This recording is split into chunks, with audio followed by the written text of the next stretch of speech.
Match তো আমরা সবাই দেখেছি, কিন্তু ম্যাচ নিয়ে বেশি আলোচনা করে লাভ নেই, আমরা পুরো 40 ওভার দেখেছি। কিন্তু যেটা নিয়ে আলোচনা সেটা হলো চেন্নাইয়ের খুব একটা এই বছরের কমতি দেখা যাচ্ছে, সেটা হলো inexperience batting line up. Chennai কিন্তু এই ধরনের ইনএক্সপিরিয়েন্স ব্যাটিং লাইন আপ কখনো ছিল না। আমরা যদি আগে দেখি সেখানে আম্বাতি রায়ডু থেকে শুরু করে, মুরলী বিজয় থেকে শুরু করে, এই ধরনের ভালো ভালো প্লেয়ার, কেদার যাদব থেকে শুরু করে শেন ওয়াটসন, এই ধরনের প্লেয়ার ছিল। এখন কিন্তু চেন্নাইতে রেগুলার প্লেয়ার কেউ নেই। কে আছে? রাহুল ত্রিপাঠী, যে ডোমেস্টিকও কেমন খেলে জানা নেই, ভালো প্লেয়ার। বিজয় শঙ্কর ডাগাউটে বসে আছে, সে তার চান্স নেই। রবীন্দ্রা 132 স্ট্রাইক রেটে খেলছে, এভাবে কিন্তু টি-20 গেম হয় না।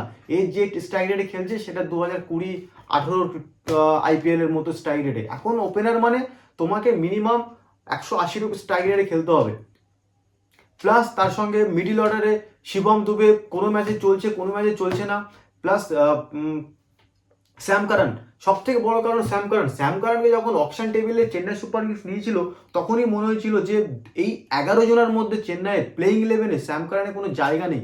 কারণ স্যাম কারান যদি খেলে তাহলে ওকে 7 বা 6-এ খেলতে হবে, আর সেখানে কিন্তু সে বড় হিট করতে পারবে না। কারণ স্যাম কারান কিন্তু বড় হিটার নয়। লিভিংস্টন, জিতেশ শর্মা, কারণ পোলার, হার্দিক পান্ডিয়া, আমাদের আন্দের রাসেল, রিঙ্কু সিং, এদের মধ্যে হাই হিটার নয়। কারণ 6-7-এর যে প্লেয়ার থাকে সেই প্লেয়ারকে কিন্তু slower ball, নাকেল ball, cutter, of stump, এই ধরনের বল ফেস করতে হবে। স্যাম কারান কিন্তু এসবে প্র্যাকটিস নয়। যতই বলে দিই স্যাম কারান 7 নম্বরে বেটার প্লেয়ার, কিন্তু আমার কখনো মনে হয়নি স্যাম কারান 7 বা 6-7-এর প্লেয়ার। এইখানে চেন্নাই সুপার কিংস কোথাও একটা মাইনাস পয়েন্ট যাচ্ছে। যদি স্যাম কারানকে বাদ দিয়ে ওপরে ডেভিন কনওয়েকে নেওয়া হয়, রজনী রবীন্দ্র ডেভিন কনওয়ে ওপেন করবে, অন্যমনে ঋতুরাজ গায়কোয়াড় ঠিক আছে, দেন আমি শিবম দুবে, বিজয় শঙ্কর কিন্তু তামিলনাড়ুতে ভালো খেলে, আর এটাও ঘরোয়া পিচ। আশা করা যায় বিজয় শঙ্কর গুজরাটের হয়ে যে ভালো ম্যাচগুলো খেলেছে এখানেও কিছু হয়তো বেটার করবে। আর সব থেকে বড় কথা হলো ধোনি হাতে এখনো হিট আছে। ধোনি আমরা জানি বেস্ট ফিনিশার, আজকেও 2 6 মারলো, একটা 4 মারলো। কিন্তু অশ্বিনের পরে কিন্তু মানা যায় না অশ্বিনের পরে ধোনি আসবে। বয়স হয়ে গেছে, হতে পারে, কিন্তু অশ্বিনের পরে এটা মানা যায় না। ম্যাচটা অনেক আগে হেরে গেছে, কারণ যখনই ব্যাঙ্গালোর 190+ রান করেছে, 97 টার্গেট দিয়েছে, তখনই ম্যাচটা হেরে গেছে। কারণ চিপকের মাঠে 170-80 চেস করা খুব চাপ। যদি আমি চেন্নাইয়ের বোলিং দিকে আসি, আমার নূর আহমেদ তো 3 উইকেট নিয়েছে পরপর 2 ম্যাচে, কিন্তু সব থেকে পজিটিভ দিক যেটা লাগে খালিল আহমেদের হাত থেকে বল এমনভাবে ছাড়ছে যেন মনে হচ্ছে যে মিচেল স্টার্কের সেই নতুন দিনের মতো। খালিল আহমেদ কিন্তু ইন্টারন্যাশনালে দরজায় নক করছে। আমি বলে দিলাম, খালিল আহমেদ ইন্ডিয়া টেস্ট টিমে চান্স পাবে। অনেক হার্ডওয়ার্ক করেছে, পেস বাড়িয়েছে, লেন্থ খুব বডি লেন্থে করছে, ফোর্থ স্টাম্পে, পাওয়ার প্লেতেও বল করছে, ডেথ ওভারে বল করছে, দারুণ বল করছে। প্লাস অশ্বিনকে নিয়েছে অপশানে, ভালো অশ্বিন কোনো ম্যাচে হয়তো বেটার করে দেবে। জাদেজা তো অ্যাকুরেসি আছেই, ব্যাটিংও ভালো করে।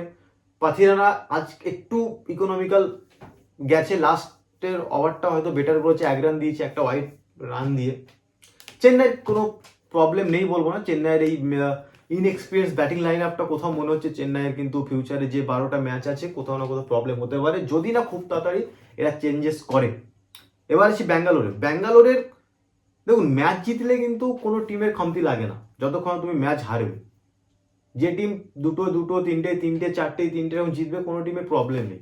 ব্যাঙ্গালোরের প্রবলেম এখনো পর্যন্ত কোনো দেখা যায়নি। ফিল সল্ট তো মানে কি বলবো, পাওয়ার প্লে সব বলেই হাঁকাচ্ছে। প্লাস বিরাট কোহলি আজ হয়তো কানেক্ট হচ্ছিল না ব্যাটে বলে, হতে পারে এক একটা ব্যাটসম্যান অনেক সময় ব্যাটে লাগে না। বিরাট কোহলি নিয়ে কোনো ডাউট নেই। রজত পাতিদার হাফ চান্স চেন্নাই অনেক মিস করেছে, চেন্নাইয়ের ব্যাড লাগও ছিল, হাফ চান্স অনেক মিস করেছে। দীপক হুডা একটা ইজি ক্যাচ, দীপক হুডা ধরে নিত হয়তো 10-20 রান নিচে নামতো। প্লাস তারপর লিভিংস্টন ভালো খেলবে চেন্নাইয়ের মাঠে, একটা 6 মারা পর নূর আহমেদ বলটা পিক করতে পারেনি। জিতেশ শর্মা ভালো ইন্টেন্ট দেখালো, একটা 6 বা বেটার রান করলো। কিন্তু এই যে টিম ডেভিডের বেলায় আসি, দেখুন 177 থেকে 197 এই যে রানটা, এটা কিন্তু অনেক। 177 যে টিম চেস করবে তার মনে থাকবে 177 মেবি করে দেবো। যখনই 197 চলে যাবে তখনই মনে হবে 200 দোরগোড়ায়, মানে কি রানটা 200-র কাছাকাছি হয়তো নাও হতে পারে। 177 আর 197 মধ্যে 20 রানের ব্যাপার। একটা রান যেখানে ইম্পর্টেন্ট সেখানে 20 রান অনেক।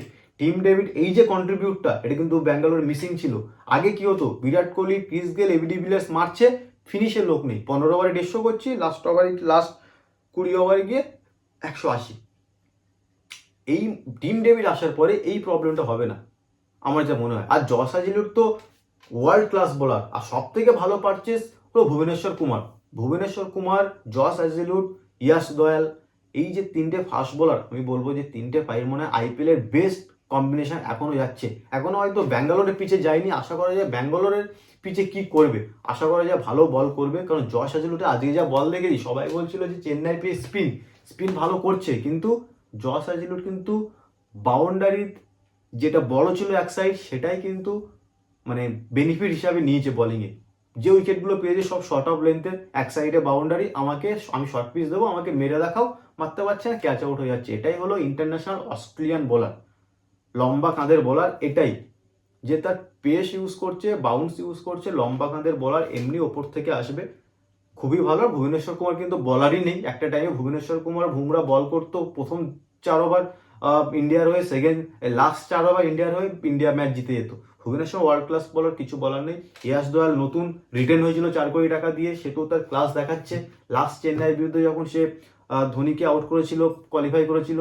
প্লাস শ্রেয়াস শর্মা ভালো বল করছে, অবশ্যই নাম্বার 1 ব্যাঙ্গালোর এখন লেগ স্পিনার। কুনাল প্যান্ডে আজকে 2 ওভার করেছে, ঠিক আছে, Krunal Pandya man of the match ছিল, অতটা দেখার দরকার নেই। তবে ব্যাঙ্গালোরে আপাতত কোনো প্রবলেম নেই যতক্ষণ ম্যাচ হারছে। তো মনে হয় না বেস্ট প্লেইং 11 লাগছে এখনো পর্যন্ত আইপিএলে, বেস্ট প্লেইং 11 লাগছে নো ডাউট, এটা সবাই বলবে। কিন্তু চেন্নাইয়ের একটু প্রবলেম আছে, যেটা ইনএক্সপিরিয়েন্স ব্যাটিং লাইন আপ। আমি যেটা বললাম, ডেভেন কনওয়েকে ওপরে আনুক, রাহুল ত্রিপাঠী আশা করা যায় এখনো 2-3টে ম্যাচ চান্স দেওয়া দরকার। তবে বাউন্সারের প্রবলেম হচ্ছে, এটা শোধরাতে হবে। প্লাস বিজয় শঙ্করকে চাই প্লেইং 11। স্যাম কারান দেখুন, একটা বিদেশি কম খেলবে তাদের কোনো ব্যাপার নাই, প্লেইং 11 যেন বেটার হয়। বিজয় শঙ্কর খেললে বেটার হবে, স্যাম কারান 6-7 প্লেয়ার না। ধোনি ওপরে আসুক, মহেশ পাতিরান একটু বেটার বল করুক, নূর আহমেদ তো করছে, জাদেজাক আর একটু ইকোনমিক্যাল বল করুক। আমি তো প্রথমেই বললাম যে খালিল আহমেদ এবছর সব থেকে আমার মনে হয় বেটার যাবে, পার্পল ক্যাপের দাবিদারে তো যাবে। আর এটা তো হলো আজকের ম্যাচ। চেন্নাই হেরে গেছে, ব্যাড লাক। 17 বছরও ব্যাঙ্গালোরের সাথে হেরেছে। আশা করা যায় ব্যাঙ্গালোর এই সিজনে কিছু করবে। এখনো আইপিএল এর অনেক কিছু বাকি। তবে কাল যে ম্যাচটা আসছে সব থেকে বড় ভাইটাল ম্যাচ, হার্দিক পান্ডিয়ার এক্স টিম প্লাস এখন প্রেজেন্ট টিম, শুভমান গিল ইন্ডিয়ার ভাইস ক্যাপ্টেন, সাথে ইন্ডিয়ার ক্যাপ্টেন থাকবে, প্লাস ইন্ডিয়ার টি20 ক্যাপ্টেন থাকবে, সব ধরনের, প্লাস হার্দিক পান্ডিয়া থাকবে। ম্যাচটা ভালোই হবে, আহমেদাবাদে হবে। লাস্ট টাইম যখন মুম্বাই লাস্ট ম্যাচ হেরেছে চেন্নাইয়ের সাথে, ফেসে গেছিল Will Jacks, Ryan Rickelton, Rohit Sharma, Khalil আহমেদের বলে। হার্দিক পান্ডিয়া ছিল না, নামন্দির আছে, তিলক বর্মা আছে, সূর্যকুমার যাদব আছে, ভালো স্টাম্প করে। আশা করা যায় ব্যাটিং ভালো, বেটার রান হবে। যেভাবে পাঞ্জাব কিংসের কাছে খুব কাছাকাছি গিয়েও রানটা 11 রানে ম্যাচটা হেরেছিল গুজরাট, আশা করা যায় যে মুম্বাইয়ের সাথে ম্যাচটা ভালো হবে। তবে আমার মনে হয় মুম্বাই ফেভারিট, যেহেতু হার্দিক পান্ডিয়া আসছে, প্লাস ব্যাটিং লাইনে অনেকটাই এক্সপিরিয়েন্স। সেখানে গুজরাটের আগের ভিডিওতে আমি বলেছিলাম, গুজরাটের Buttler one down I think open করা দরকার। সাই সুদর্শন ভালো খেলছে, একটু টাইম লাগে তার। তবে শেফরান রাদারফোর্ডের আগে যখনই 15 ওভার 16 ওভার চালু হয়, আমার মনে হয় রাহুল ত্রিপাঠীকে আগে পাঠানো দরকার। কারণ শেফরান রাদারফোর্ডের উইক জোন সবাই দেখে নিয়েছে অপের বাইরে। যেভাবে পাঞ্জাব কিংসের বিজয় কুমার বৈশাখ যেভাবে বলগুলো করলো, আমার মনে হয় যে অপের বাইরে বল করলে শেফরান রাদারফোর্ড মারতে পারবে না। আর যদি শেফরান রাদারফোর্ডকে কিন্তু ওই টাইমে নামানো হয়, আমি বলবো ওই টাইমের জায়গায় যদি রাহুল ত্রিপাঠীকে নামানো হয়, প্রচুর ম্যাচ জিতিয়ে দেবে আর বেটার রান করবে। আর এই ধরনের ভিডিও তো আরও থাকবে, আইপিএল চলছে এখনো অনেক বাকি। তো প্লিজ আমার চ্যানেলটা সাবস্ক্রাইব করে দেবেন আর লাইক অ্যান্ড শেয়ার করতে ভুলবেন না।